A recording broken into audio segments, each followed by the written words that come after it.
आज आपण बनवतोय मखांडी हलवा म्हणजे चव, सुगंध आणि पारंपरिक स्वादाचा परफेक्ट मिळून तयार केलेला एक अप्रतिम हलवा.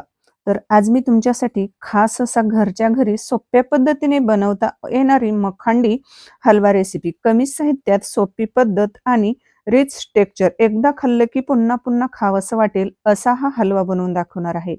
तर इथे एक बाउल घ्यायचा, 1 कप बारीक रवा घ्यायचा. त्याच कपाने आपल्याला 2 कप ह्याच्यामध्ये दूध घालायचं आहे. आता 2 कप दूध घातल्यानंतर बघा, ते आपल्याला चांगलं हे मिक्स करून घ्यायचं आहे. मिक्स केल्यानंतर आपल्याला अर्ध्या तासासाठी हे झाकण लावून तसंच ठेवायचं आहे. आता हे सुरुवातीला बघा मिक्स केलेलं आहे. आता याच्यावर आपण झाकण ठेवूया आणि अर्ध्या तासासाठी तसंच साईडला ठेवून देऊया.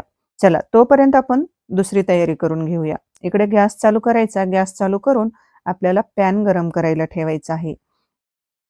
आता सुरुवातीला याच्यामध्ये आपल्याला पॅनमध्ये साजूक तूप घालायचं आहे. तर सुरुवातीला इथे 1 चमचा साजूक तूप घालायचं. 1 चमचा तूप घातल्यानंतर आपल्याला याच्यामध्ये थोडेसे काजू, 5 ते 6 काजू, 5 ते 6 बदाम आणि थोडेसे आपल्याला मनुके घालायचे आहेत. आता काजू आणि बदाम हे बारीक कट करून घेतलेले आहेत. आता हे तुपामध्ये चांगले आपल्याला तळून घ्यायचे आहेत. मंद गॅसवर आपल्याला हे तळून घ्यायचे आहेत. आजच्या रेसिपीमध्ये तुम्हाला शिकायला मिळणार आहे मखांडी हलवा अगदी सैल स्मूथ कसा करायचा. योग्य रंग, सुगंध आणि चव आणण्यासाठी मी काही खास टिप्स सांगणार आहे. कमी वेळात मार्केट स्टाईल हलवा तयार करण्याची अगदी सोपी पद्धत आहे. तर बघा, काजू बदाम हे आपण काढून घेतले. आता परत आपण रवा ज्या कपाने घेतलेला होता त्याच कपाने अर्धा कप आपल्याला साजूक तूप घालायचं आहे त्याच पॅनमध्ये आणि 1 कप आपल्याला साखर घालायची आहे. आता ही साखर ही आपल्याला काय करायची, चांगली मेल्ट होईपर्यंत आपल्याला ही मिक्स करत राहायचं आहे. आता इथं साखर ही आपली चांगली बघा वितळायला सुरुवात झालेली आहे. साखर ही चांगली मेल्ट करून घ्यायची. अगदी तुम्ही हा हलवा एखाद्या म्हणजे कार्यक्रमासाठी किंवा पार्टीसाठी किंवा घरच्या घरी म्हणजे गोडासाठी हा पदार्थ तुम्ही म्हणजे हा हलवा बनवून खाऊ शकतात. अगदी मखांडी हलवा बनवताना कोणत्या चुका टाळायच्या आहेत आणि हलवा जास्त चविष्ट कसा बनवायचा हेही मी आज तुम्हाला अगदी म्हणजे सोप्या पद्धतीने समजावून सांगितलेलं आहे. आता इकडं बघा, रवा हा आपला अर्ध्या तासासाठी मी ठेवलेला होता. तर साखर चांगली मेल्ट झाली, की लगेच आपल्याला हा रवा दुधामध्ये जो भिजत घातलेला होता, तर तो मिक्स करायचा. चांगलं परत एकदा चमच्याने हलवायचं आणि नंतर आपल्याला या पॅनमध्ये घालायचा आहे. आता बघा, आपल्याला 7 ते 8 मिनिटासाठी आपल्याला हा रवा याच्यामध्ये असा चांगला शिजवून घ्यायचा आहे. पाहू शकतात इथं मस्त आपल्या हलव्याला तूप सुटलेलं आहे. अगदी 7 ते 8 मिनिट आपल्याला हे शिजवून घ्यायचं आहे आणि साईडने पाहू शकतात मस्त असं तूप सुटलेलं आहे.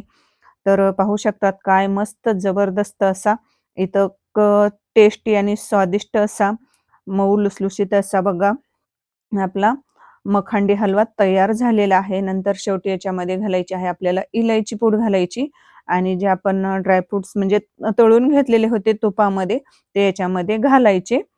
तर बघा, आपला इथं मखांडी हलवा तयार झालेला आहे. तर आहे की नाही रेसिपी सोपी?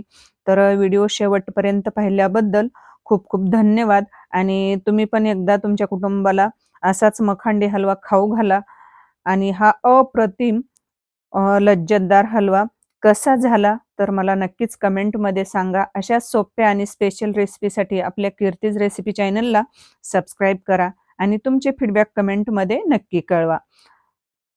तर इथं पाहू शकतात काय मस्त असा इथं रंग सुरेख आलेला आहे आणि मखांडी हलवा तयार झालेला आहे.